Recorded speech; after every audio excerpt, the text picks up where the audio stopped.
శ్రీ గురుభ్యో నమః. హరి ఓం. మానవ జన్మ ఎత్తిన ప్రతి ఒక్కరూ కూడా సుఖజీవనం గడుపుటకే ఇష్టపడుచు ఉందురు. కానీ మానవులు ఎల్లప్పుడూ కూడా పుణ్యకర్మలతో పాటు పాపకర్మలు కూడా చేయుచుందురు. ఈ రకంగా మన పూర్వజన్మ సుకృతం వల్ల ధనం రావచ్చు, లేదా పూర్వజన్మలో చేసిన దుష్కృతముల వలన దారిద్ర్య బాధలు అనుభవించుచూ ఉంటాం. ఈరోజు మనము ఇటువంటి ప్రారబ్ధ కర్మలను తొలగించి ప్రతి మనిషి కూడా చింత లేని జీవితం గడపగలుగుతాడు. ఇది తంత్రశాస్త్రం నందు అత్యంత గోప్యమైన భైరవ మంత్రంగా చెప్పబడి ఉన్నది. ఈ మంత్రమును సర్వజన వశీకరణ మహాభైరవ మంత్రము అందురు. ఏ మనిషికైనా వారు చేసుకున్న పూర్వజన్మ పాపకర్మల వలన ఈ జన్మలో గ్రహబలము లేని జాతకములో జన్మించుదురు. అటువంటి దోషములను తొలగించి, అనగా పూర్తిగా దోషములు తొలగుతాయా ఈ జన్మలో ఉపాసన వలన అని ఎవరికైనా అనుమానం రావచ్చు. ఎందుకంటే ఈ రోజుల్లో ఆస్తికులు కంటే కూడా నాస్తికులు ఎక్కువగా ఉన్నారు. ఆస్తికులు ఉన్నా వారు కూడా కష్టకాలంలో ఈ మంత్రం చేయడం వల్ల జరుగుతుందా అనే అనుమానంతో ఉన్న వాళ్ళే 90% మంది ఉన్నారు.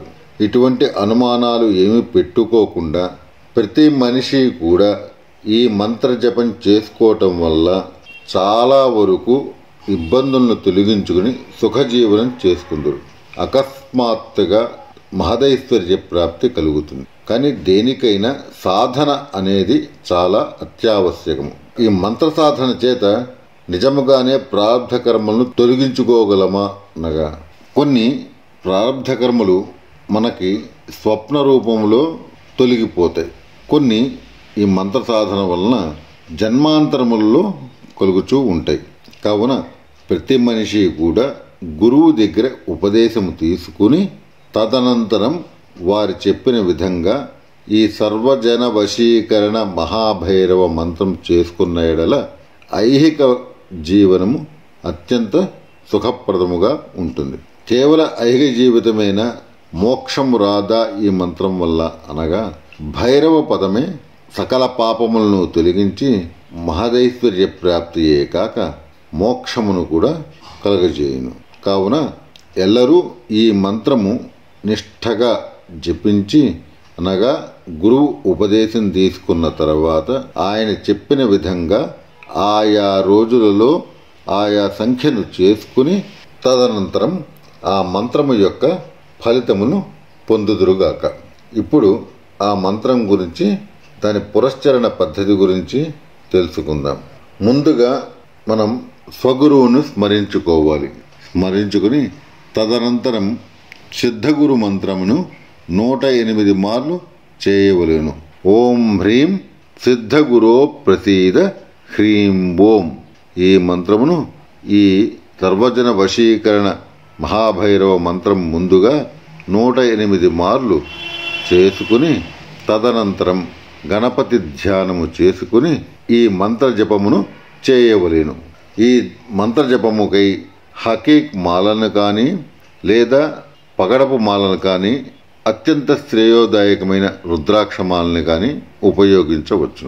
అయితే ఈ భైరవ పూజ చేసేవారు మాత్రం ఎటువంటి పరిస్థితుల్లోనూ కూడా మల్లెపూలను ఆయనకి సమర్పించరాదు. ఇక నివేదన వరకు వచ్చినప్పుడు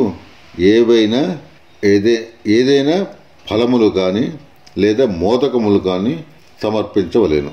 ఇప్పుడు మంత్రము గురించి తెలుసుకుందాం. తదనంతరం దాని పురస్చరణ సంఖ్య, హోమ ద్రవ్యములు, అలాగే ఏ కామ్యకర్మలకు ఇది ఉపయోగించవలను అవి తెలుసుకుందాం. క్లీం క్లీం క్లీం భం మహాభైరవాయ సర్వజనం మే వశమానయ స్వాహ. ఇది మంత్రము. ఈ మంత్రము 11 రోజుల లోపల 40,000 మార్లు జపించి తదనంతరం జపం అయిన మరుసటి రోజే 10,000 మార్లు హవనం చేసుకోనివలను. అప్పుడు ఈ పురస్చరణ పూర్తయి మంత్రశుద్ధి జరిగి కామ్యకర్మలకు ఉపయోగించవలను. ఏ మనిషి ఏ కోరికతో ఈ జపం చేస్తాడో ఆ కోరిక నిర్విఘ్నముగా జరుగుతూ గృహము కావలసిన వారికి గృహము, వాహనము కావలసిన వారికి వాహనము, ఉద్యోగము కావలసిన వారికి ఉద్యోగము, కళ్యాణం కోసం కోరుకున్న వారికి కళ్యాణము జరుగుతూ ఉంటుంది. అలాగే ఏ విధమైన కోరికలు పెట్టుకున్నా, అనగా కొంతమందికి న్యాయస్థానముందు ఇబ్బందులు ఉంటాయి.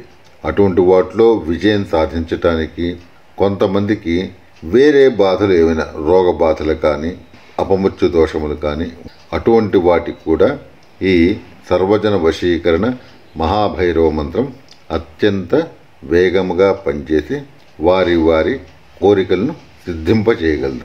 ఓం హరి ఓం.